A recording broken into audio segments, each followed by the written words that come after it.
Bonjour à tous et bienvenue dans cette nouvelle vidéo dans laquelle on va parler radiocommunication et on va parler d'un système que Motorola propose qui s'appelle le RAS.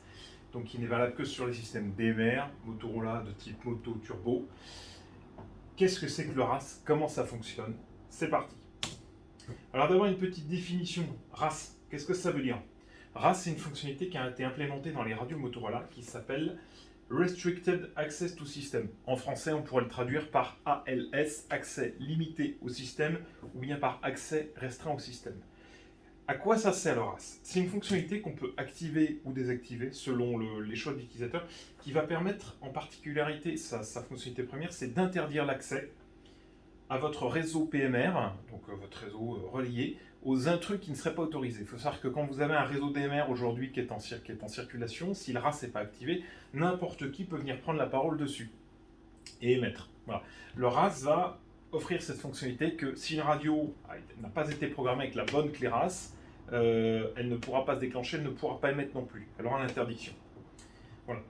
Comment se programme le RAS? Eh bien, quand vous ouvrez votre CPS, quand vous allez dans la partie sécurité, là, vous avez ici un système, bon là il est en français, vous avez la partie accès restreint au système, ici, et vous pouvez rentrer les clés que vous allez ensuite attribuer sur chaque canal. Vous allez dire, sur tel canal, je vais utiliser la clé RAS numéro 1, numéro 2, numéro 3. Vous leur donnez un nom et surtout une valeur. La valeur, c'est de 6 à 24 caractères, il me semble, que je vérifie, mais je crois que c'est jusqu'à 24 caractères alphanumériques. Donc vous pouvez mettre aussi bien des chiffres que des lettres. Et donc c'est cette clé qui va permettre de modifier ensuite, on va en parler, les CRC des trames et faire en sorte que seuls les postes autorisés puissent prendre la parole. Donc comment ça fonctionne le RAS? Une fois qu'on a mis cette clé, là, on l'a rentrée dans le système, dans la radio, qu'est-ce que ça va provoquer concrètement? Ça va modifier les CRC des trames DMR. Il faut savoir qu'en standard, les CRC des trames DMR, ils sont calculés d'une certaine manière. Et grâce au RAS, on va ajouter une surcouche qui va modifier ce CRC. Petit rappel pour ceux qui ne savent pas ce que c'est, le CRC, ça veut dire Cyclic Redundancy Check. C'est un calcul qui peut prendre différentes formes, qui va permettre de vérifier l'intégrité des données. Quand vous envoyez des données dans un système de communication, que ce soit par voie radio, par voie filaire, par voie fibre, on met souvent des données et accolé à ces données un CRC. Et ça, ce qu'on va faire, c'est qu'on va recalculer le CRC. On a un CRC qu'on a reçu et en fait, en fonction des données qu'on a reçues, on recalcule le CRC, on vérifie si les CRC sont identiques, c'est que les données sont bonnes. Si les CRC sont différents, c'est qu'il y a eu un problème, qu'il y a eu des bits qui ont été, ou des octets qui ont été mal reçus. Donc ça permet de vérifier l'intégrité de ces données. On va faire maintenant un petit rappel pour bien comprendre comment va se manifester le RAS, comment il va fonctionner. Déjà, prenons une trame DMR spécifique pour ceux qui ne connaissent pas ou ceux qui voudraient rentrer un peu dans la technique. Une trame, elle est faite de cette manière-là. Il y a 264 bits, ça dure 30 millisecondes. Il y a deux slots, on va voir juste après le slot 1, slot 2. Et on a ce qu'on appelle la payload ici qui contient des datas, la payload ici, et ensuite au milieu de cette trame, soit une sync, soit un embedded signaling. Embedded signaling, c'est ce qui permet de transporter des données comme la nature de la trame, le TJ en cours, des choses comme ça. Donc ça rajoute des données qui vont permettre d'indiquer aux postes qui vont recevoir ces trames quel est le contenu de la trame. Donc en DMR, on est en TDMA, il y a deux slots. Donc ça permet de parler à deux en même temps, de façon différente, sans se gêner, puisqu'en fait, chaque slot, il y a 30 millisecondes qui est réservé. Par exemple, quand j'appuie là-dessus pour émettre, et ben en fait, le poste, il va émettre pendant 30 millisecondes, se taire pendant 30 millisecondes, émettre pendant 30 millisecondes à nouveau. Donc, il y a un timeslot 1, timeslot 2. Et ça permet de parler à deux sans se gêner. Typiquement, système relayé, vous pouvez être à deux à parler en même temps. La première radio va parler sur le timeslot 1, la seconde sur le timeslot 2. Voilà. Maintenant, on va rentrer un tout petit peu dans les détails. Quand on envoie des datas, comme ça, pour être sûr que les données sont bonnes, vous voyez par exemple, là je vous ai mis un exemple, la trame DMR Voice Header. Voice Header, c'est ce qui va précéder l'envoi des trames voix. Donc au moment où j'appuie sur le bouton PTT, il y a un ou plusieurs Voice Headers qui vont être envoyés pour prévenir les autres radios que, attention, il y a un début de communication voix qui va arriver. Qu'est-ce qu'on voit? On voit ici qu'il y a une partie CRC, tac, qui est calculé par exemple en standard, qui va être injecté ensuite dans les trames, CRC de type 12,9 Reed-Solomon. C'est un calcul mathématique, je ne vais pas rentrer dans le détail. Donc en standard, la radio, avant de prendre la parole, au moment où j'appuie, elle va injecter dans le link control, il va y avoir des données contenant le TG, contenant l'identifiant de la radio, le type d'appel, si c'est un appel de groupe, si c'est un appel individuel, etc., etc. Et ensuite, il va y ajouter un CRC. Donc en standard, le CRC il est connu, ici c'est un Reed-Solomon CRC, et le RAS, qu'est-ce qu'il va permettre de faire? Il va modifier ce CRC. Il va faire en sorte que le CRC ne soit pas le bon. Qu'est-ce qui va se passer sur les autres radios? Une radio qui a, déjà prenons le standard, une radio elle va recevoir la trame voice header, elle va checker le CRC. Si le CRC est bon, elle déverrouille l'écoute. Elle dit c'est bon, moi j'ai reçu le truc, le slot est bon, le TG est bon, c'est un appel de groupe, je déverrouille l'audio. Si jamais le RAS a modifié le CRC et que la radio qui reçoit elle n'a pas le bon code, eh ben, elle va calculer un CRC qui sera mauvais. Elle va dire c'est bizarre, moi j'ai reçu tel CRC, je ne calcule pas le bon, donc je ne déverrouille pas l'audio. Donc en fait, ce qui va se passer, c'est qu'une radio Motorola ou une radio DMR standard qui n'a pas le bon code, la bonne clé RAS, déjà ne va pas pouvoir recevoir l'audio correctement. Pour ça, il va falloir lui programmer la bonne clé RAS ou désactiver le RAS. Donc voilà, ça c'est un exemple avec la trame voice header. Un autre exemple, quand on envoie des trames voix, donc juste après le voice header, je ne veux pas tous les faire, hein, mais c'est pour expliquer. On a le link control, pareil, qui contient le TG, le slot, identifiant, etc., plusieurs données, qu'on va injecter et qu'on va répartir dans chaque trame voix. Il faut savoir qu'une trame voix, en fait, vous ne pouvez pas émettre une seule trame voix d'un seul coup, vous en avez 6. Hein. Une super trame transporte 360 millisecondes de voix. C'est comme ça, c'est le standard. Et ce qu'on voit, c'est qu'il y a un checksum là, de 5 bits. Alors, je l'ai pas. Là, il s'appelle 5 bits checksum. Si, pour ceux qui veulent, vous irez voir à la norme DMR. C'est un calcul assez simple, avec une addition de bits et un modulo à la fin.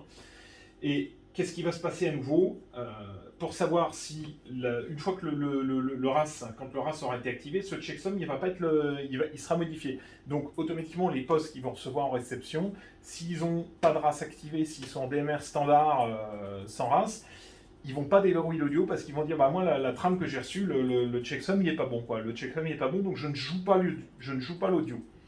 Et inversement, si quand j'émets et que j'ai pas la bonne clé, si le relais il reconnaît pas ce bon truc, ce bon checksum, eh ben il va dire non, moi je prends pas je rejette le poste. C'est en ça qu'on va permettre à un intrus, qu'on va permettre plutôt d'éviter qu'un intrus ne vienne s'introduire sur le réseau. Grâce à ça, grâce à ce procédé. Bon, le principe de checksum, je passe rapide dessus. Voilà, la liste des CRC en DMR, elle est documentée. Je ne veux pas tous les décrire. Il y a des CRC de 5 bits, 7 bits, 8 bits, 32 bits, CRC, CCITT, 9 bits, etc. Des Reed-Solomon, etc. Voilà, chaque type de trame a son CRC propre en standard. Et quand vous activez le RAS, eh bien, chaque trame va avoir un CRC qui va différer. Ça va permettre d'indiquer aux autres que le CRC est différent et surtout, ça va permettre, c'est comme ça qu'on va distinguer un intrus de quelqu'un qui a la bonne clé. Alors maintenant, comment ça fonctionne? Je vous ai fait un petit schéma très simple.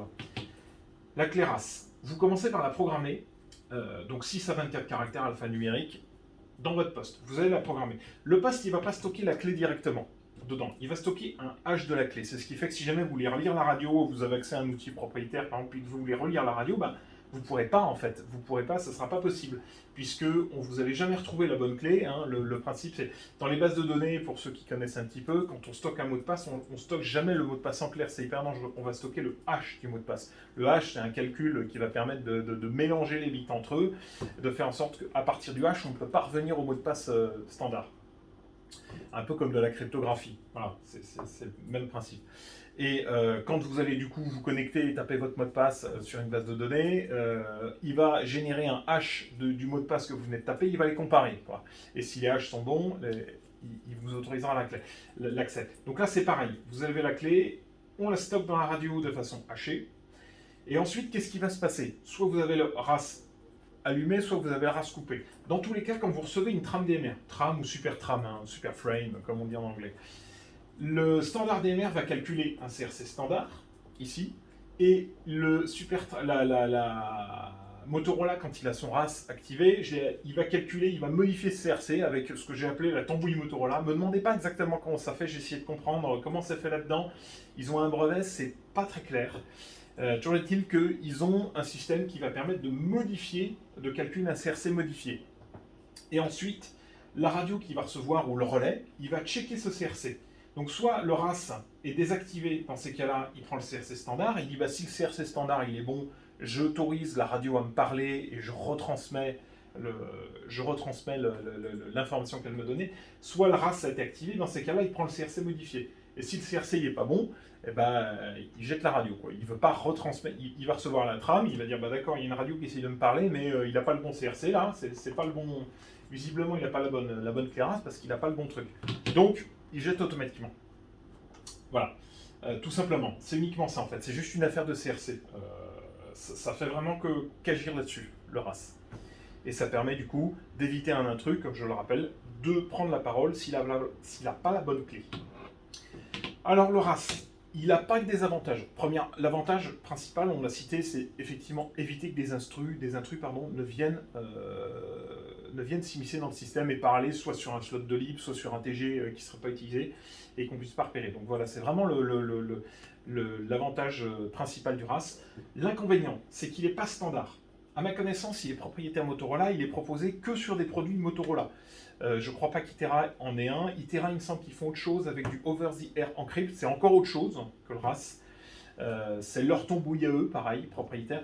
Mais je ne crois pas que le RAS soit propriétaire, soit standard au standard DMRA, donc la DMR Association. À ma connaissance, encore une fois. Ensuite, deuxième inconvénient, il ne fonctionne pas en mode simplex. Si vous êtes de radio à radio, de portatif à portatif, le simplex, Motorola a désactivé le RAS. Il y a une doc qui a été fournie là-dessus. Moi, j'ai vérifié, effectivement, ça ne fonctionne pas en simplex. Voilà. Donc, ça ne fonctionne qu'en mode relié. Troisième inconvénient, c'est pas parce que vous avez la RAS activée, et ça j'insiste, que vous êtes protégé des écoutes malveillantes. Comme je vous rappelle, on peut recevoir, avec un scanner ou un logiciel SDR, on peut tout à fait recevoir les trames qui sont envoyées par votre relais. Le CRC ne va pas être bon, mais le reste de la trame, il va être bon. Et ça, le scanner saura faire la différence. Il va dire, bon, moi, je détecte que le CRC n'est pas bon. En revanche, les données que j'ai reçues, je vais quand même les jouer, quoi. Donc l'audio, il va pouvoir le jouer. Donc j'insiste bien, si vous avez le RAS, ça empêche un intrus de prendre la parole sur le réseau. En revanche, celui qui est équipé d'un scanner ou logiciel SDR, il peut écouter ce que vous dites, quoi. Voilà, c'est pas un chiffrement à proprement parler, c'est juste une modification des CRC, une modification du standard DMR.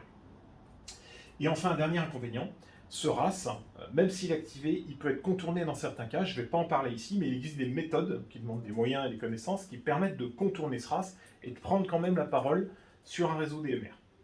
Voilà. J'en ai à présent fini avec cette vidéo, j'espère qu'elle vous a plu. N'hésitez pas à me dire en commentaire ce que vous en pensez, si vous souhaitez en savoir plus.